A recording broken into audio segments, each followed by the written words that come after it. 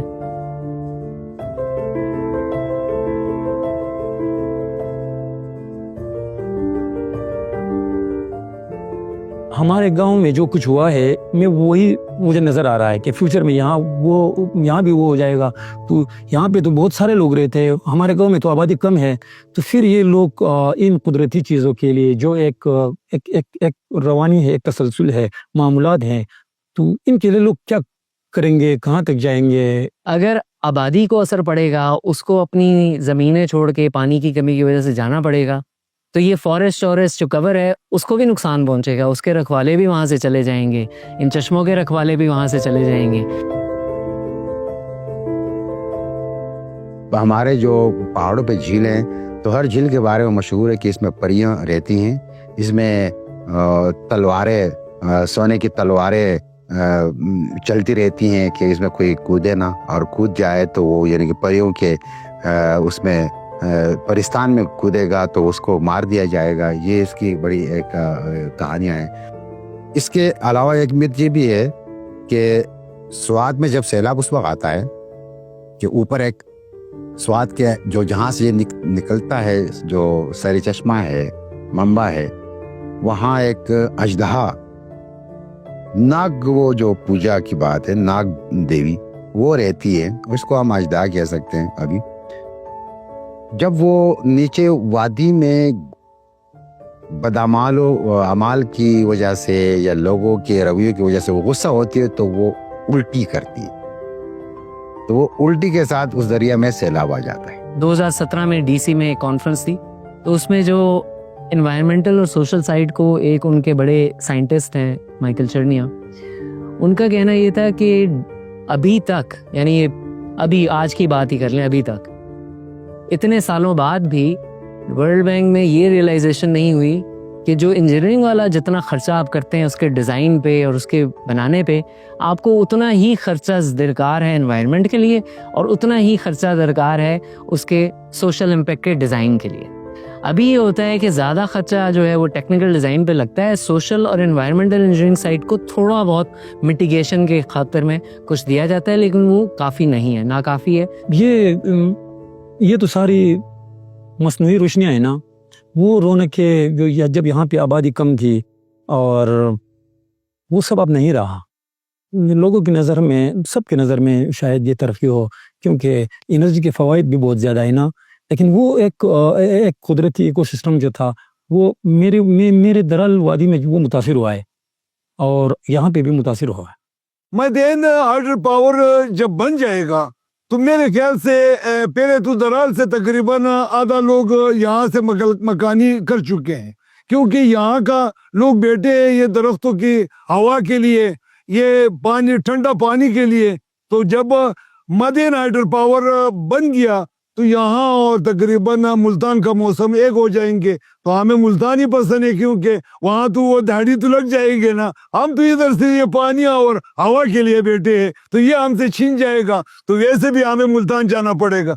दरिया के करीब लोग जाते हैं या आबशारों के करीब, तो वो ये नहीं है कि आप जाकर वहाँ पे फोटोग्राफी करके आते हैं, वो वहाँ पे रूहानी सुकून मिलता है उन्हें। वहाँ पे जाकर जो आबशार एक रवानी के साथ गिरता है या दरिया का फ्लो को वहाँ पे साथ में बैठकर, शायद ये हर कोई महसूस ना करे, लेकिन जिन लोगों को लत लग जाए इस चीज़ की, तो वो फिर ऐसे प्रोजेक्ट को दिल ही दिल में अक्सर वो करता है, मुस्तरद करता है, बस बेबस होता है, वो कुछ कर नहीं सकता।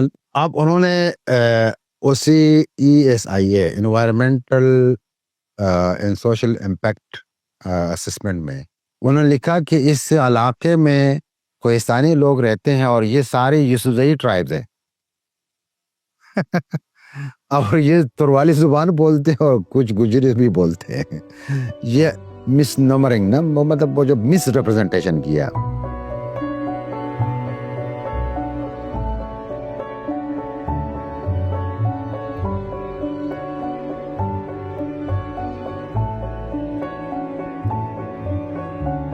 तुरवाली स्वात के असल जो इंडिजिनस लोग हैं वो तुरवाली है। इंडिजिनिटी का क्लेम की मैं बात करता हूँ, लीगली कॉन्स्टिट्यूशनली तो पाकिस्तान में कोई भी इंडिजिनस इस तरह से नहीं है।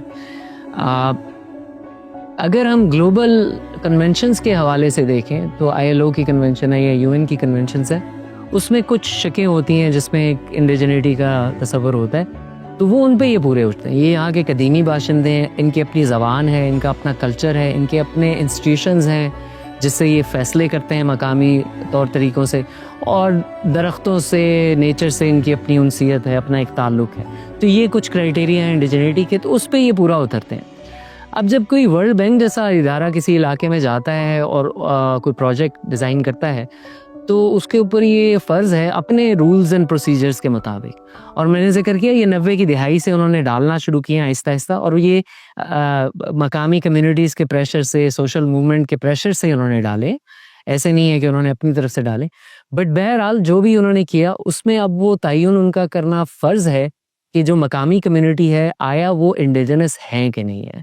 और इंडिजिनस में ये ज़रूरी नहीं है कि पाकिस्तान का लॉ एंड इंडिजिनस का है। मैंने जो 4 चीज़ें आपको बताई, अगर वो उस पर पूरा उतरते हैं तो वो इंडिजिनस है। अब मैंने रिसेंट अपना एक डीएनए कराया है, उस डीएनए में मुझे 800 BC कबल मसीह मुझे मेरे एंसेस्टर को सैयद शरीफ में बताया गया है, यानी कबल मसीह 800 कबल मसीह, और इससे 1500 कबल मसीह यही स्वात में एक दूसरी जगह है लोए बंड, वहाँ मुझे वो एंसेस्टर को वहाँ दिखाई गई है। अब उस मुतासिर होने में सिर्फ ये नहीं है कि उनका घर जाएगा, उनकी ज़मीन जाएगी, बल्कि उनकी बिल्कुल ज़बान जाएगी, उनका रहन सहन जाएगा, जो वैसे भी काफ़ी प्रेशर्स होते हैं। ज़बान को रिकग्निशन नहीं है तो उसकी वजह से भी वो कम होती है, स्कूलों कॉलेजों में नहीं पढ़ाई जाती, तो मकामी अपने लेवल तक तो बनाते हैं।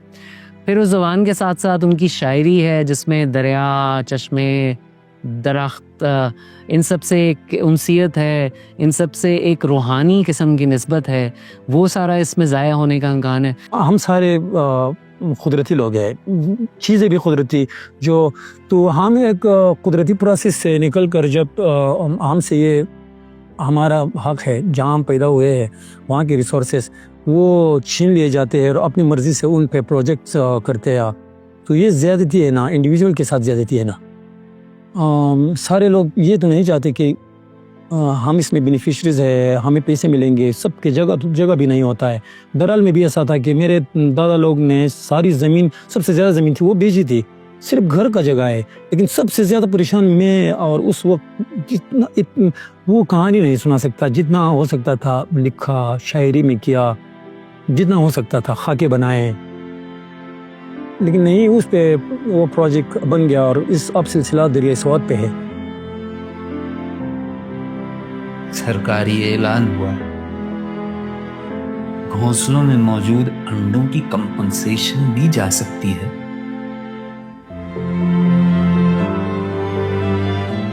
लेकिन बच्चों के उड़ने तक का इंतजार नहीं किया जा सकता।